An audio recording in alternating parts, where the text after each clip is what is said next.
Good morning, day 7. I'm just a little ways out of Scissors Crossing. Stayed at Julian last night, ate a nice breakfast this morning, and then got a shuttle ride back down to Scissors Crossing where I joined the trail. I'm just a few minutes away from there. I'll show you. This is Scissors Crossing. Hopefully you can hear me over the wind. I do have my headphones in. So under that bridge there, Trail Angel Legend and his wife, I forget her name, terrible remembering names, they do trail magic. So I had shown in yesterday's video, I showed the setup that they had.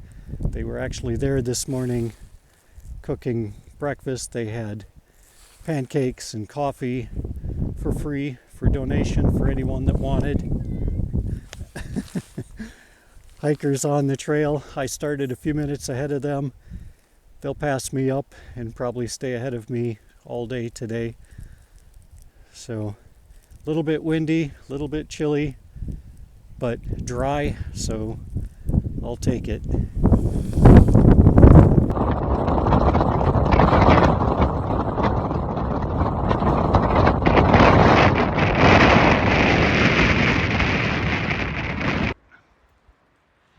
Got into an area that's protected from the wind. Took a little break, had a drink, relieved myself. Looking back, I see some clouds coming this way. Hope I keep ahead of them.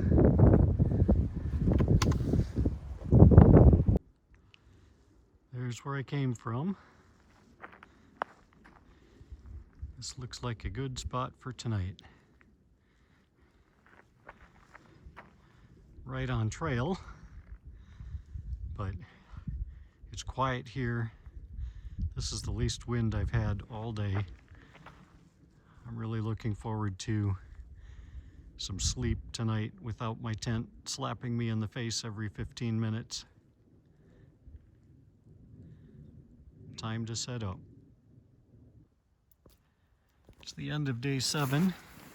I'm settled in my tent, set up for the evening. You can see at the bottom end of my tent I have my backpack, hat, dry bag, my day's clothes. The day clothes are here. Sometimes I wear my pants at night. They're rain pants, but they keep the chill off my legs. It's feeling a little chilly out right now, so I might be putting those on in the evening. My air mattress under here goes kitty corner diagonal across the tent so that it fits with my backpack at the bottom. If the tent were another foot longer, it'd be pretty convenient. I'm not a very tall guy, but it does get crowded in here. Some people keep their tent out here in the vestibule. I have not typically done that. I worry about creatures coming and rain, whatever. But anyhow, got a little pocket here. My ear pods are in there. You can see outside I have my ice axe that I do leave outside. It's got sharp pointy things, so I don't want it in the tent poking holes in clothing or my air mattress, so I keep it out there. Some people have questioned why I have my ice axe already. Part of the answer is that I haven't figured out how to do general shipping yet, and I was a little worried about sending important gear in the mail when I don't know how to do it, so I've just been carrying the ice axe.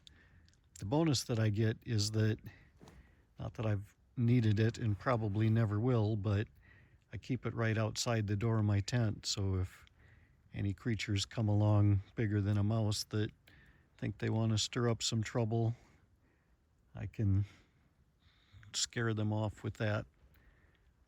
So, so in the tent in the upper corner, I keep my shoes and footwear. My Sawyer filter is up there. It's feeling a little chilly right now. You can't freeze these. So when you run water through them, some of the water stays in there. If you freeze your Sawyer, it's not going to work anymore. So if it looks like it might be below freezing at night, you put your Sawyer in a bag so that it's not making you wet, and you keep it under the covers with you. And then I do have a pillow, one of my luxury items.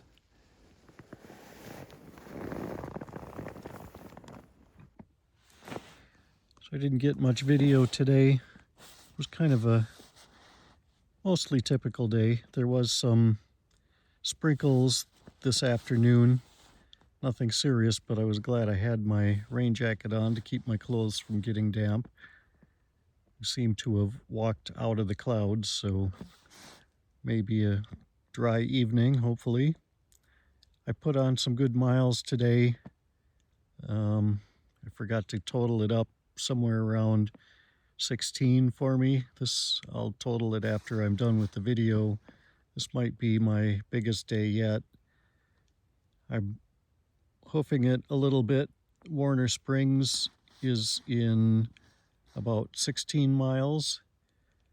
I don't know if I'll be able to make it in there tomorrow. Maybe I'll get close, camp outside, and then go in the morning. I have to see what the services are in town, if I'll spend more than an hour or two there. I have been having trouble uploading YouTube videos. You're seeing this now, so I figured something out, but the first video that I've tried to upload on trail took an entire night at the hotel, and I had to have my phone plugged in order for it to survive the experience.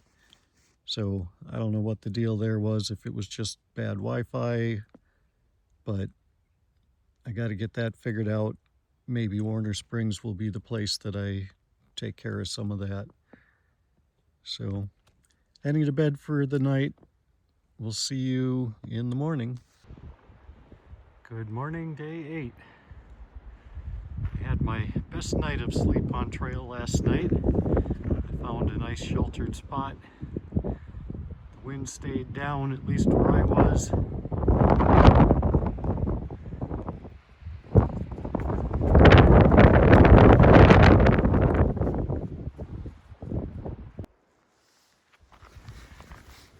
It's interesting walking down the trail. You never know what you're going to find when you come around a corner. Oh, what's this? A cave.